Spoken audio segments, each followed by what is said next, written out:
For me, the biggest thing is recovery. And as you get older, even gets harder. Do you ever just put your gold medals on at the house and just rock around the gaff in them? And just to remind everyone. Very quickly, here's something that I think you will love. Sir Mo Farah has sat down with Spencer Matthews and Jake Quickenden for the latest episode of the Untapped podcast, where Mo gives them an exclusive insight into his approach to recovery and what's next for him post-retirement. Take a look. Obviously, athletes and people that push themselves and train hard understand the importance of recovery. You're very much, from what I've read about you're a routine kind of guy.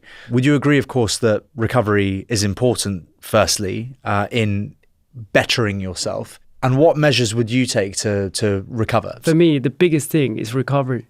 If you haven't recovered, it's like you going on, haven't slept all night, and you can get in the car and you're going to go and drive to Manchester.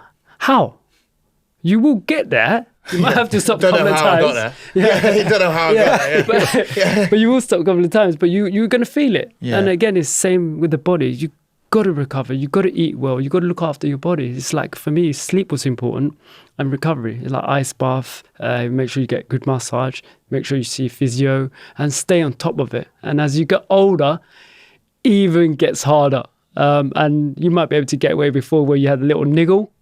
But as you get older, that niggle's become an injury, and it just you got to be sensible, look after, and again, it's eating the right fuel, not just like carbs or protein, balance of everything. So for me, often straight after the session, go in within the first 20 minutes, you try and get your protein straight into the muscle system. Physios are remarkable. I find it so. I learned so much about physio and my own body in Jordan, with these kind of consecutive back-to-back marathons.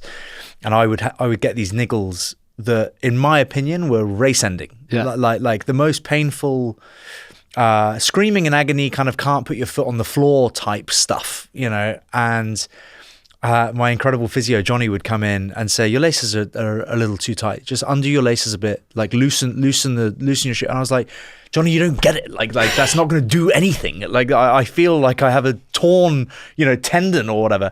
Loosen it, walk 100 meters, pain gone, running again. And it's like, just that general understanding of how to manage your body was so interesting to me. I'd get pain in knees and you would think, oh wow, this feels exactly like that time where I had to pull out of this thing and bit of cream here and there, the odd bit of physio and as you said earlier, your body can go so much further than you think it can. And it was the birth of this show. No, for sure, for all of us, I believe that we can do that bit more. But are we giving ourselves that chance? And often, for everyone who's listening, we like to think we can't.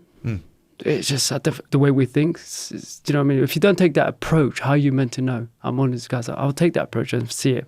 And if I can do it, if I can't do it today, then I'll try again. Even today, I'm going to try and run a mile. Next day, I'm going to try a mile again. When I get there, just slowly increase it. And the amount of runners come up to me and say, how do I get to this point? And I said, yeah, you can get there, but don't just say, how am I going to get there? Set yourself a goal. What is the goal? Set yourself a small goal. Once you overcome that goal, get there. But then also, like for us, we love what we do. It's this, you got to find that something that you love, something that you enjoy, something you're passionate about. And for me, as I said, running was a way out. It was a way of being free, the way of being me, the way of being having a voice, a way of, like, often you saw me probably smiling, waving at the crowd when I was racing. I felt like that's where I belonged. That's what made me happy. And all the on that moment, everything I do outside was like the training. And if I covered everything, when I'm on a racetrack, I'm like, yeah, this is me. And I just enjoyed it and had fun with it, as well as, running for your country. There's nothing better than, you running for your country. Yeah, and it's that feeling. And then when you cross that line, you win that medal. That, what is it?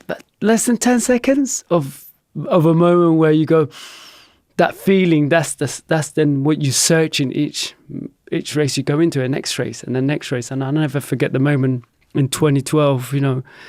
to cross that line first and have to do it on that Super Saturday with Jessica Ennis and Greg Rufford and myself within that 45-minute window for what we did.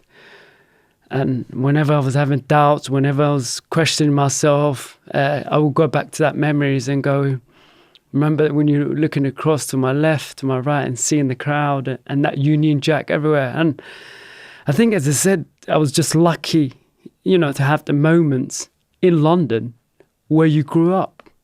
Have the nation behind you, have so many people all around the world watching that moment. And I just look back now sometimes with my kids are watching and go, I can't believe that did that. And we did that together with so many people. We are absolutely thrilled to be partnering with Whoop here at Untapped. Whoop has changed the game when it comes to wearable technology and health monitoring. Whoop is a wearable health and fitness coach that provides you with feedback and actionable insights into your sleep, recovery, training, stress, and overall health, and it empowers you to be the best version of yourself. So you actually got me on Whoop. You text me. It was the first time I'd heard from you for a while, and you said, "Are you on Whoop?" That was it. Yeah. And I was like, "No." Well, you had to be in order to be the co-host. Yeah. So I got on Whoop, and I was very surprised with how great it is. It's amazing. Tracks my sleep. Input. I love the strength trainer input that you can actually put in how much you're lifting, and it works out your heart rate better. The sleep is very important. I don't get that much sleep, but it tells me how I am feeling after. If you're interested in taking control of your health and fitness so that you can excel in all aspects of your life, you have to go and check out Whoop. Go to join.whoop.com/untapped to try Whoop for free for 30 days. Woo. That is quite the deal. And now let's get back to Sir Mo Farah. Do you ever just put your gold medals on at the house and just rock around the gaff in them, and just to remind everyone you are that guy? I haven't got that kind of body, mate. No. You can have clothes on. You know me too well. Like, I'll be rocking. I ran the marathon and I still wear that medal at home. I'm not joking. That was about 4 years ago. It's a good one, huh? You mentioned about goal setting. Yeah. Would you say that goal setting is more important than the process, or the process is more important than the goal setting? I think I would say goal setting is key. I've always had the goal, and some people ask me now, go, Mo, you retired, do you run? I was like, what for? Really? Yeah, honestly, I said, everything has a reason. It has to have a reason. It has to have a purpose. It has to have something like, drink coffee because I like coffee, and also it gives me, energy. It lifts you up, energy, right? It's the same thing again. Everything I do, I try and think about it. Why am I doing it and how am I going to do it? And often, as I said, I would like to look good and keep still looking good, and I'll continue to exercise and do various different exercise, but just to run, unless it's for charity, so you're doing a certain thing, then I would say, listen, my goal is to complete this mission. I'm on the mission. Not the same mission as you. You have to tell us how you've done it. But if you're on a mission and you're on something, then that is the goal, and you train for it, and you go, you know what? Okay, I want to feel good. I'm going to do it, and you train your body. Everything I think is a process of you actually teaching your body to be able to do certain things. And I believe that there's so much more we all can. Do you say you now retired? Do you still have to set yourself goals now? Do you still find yourself saying, right, I'm not going to go run the marathon, but do you have a goal that goes, right, this will keep me ticking over? Because I know that I function better in my life when I've got something to train for. Or like you say, I'm just going to the gym for the sake of it. Just so I look good in a vest and a pair of Speedos. Do you know what I mean? Like, I need a reason now to train. Before, my reason was to look good on Instagram or something like that. But now my reason is, I've got a challenge coming up, or I've got a long distance run, not something stupid like he does in the desert, but like something there. Do you know what I mean? I don't know. He's weird, isn't he? We was having this. Could you get up tomorrow and run 30 deserts in 30 days in Jordan? Nah, no chance. I'll break down, mate.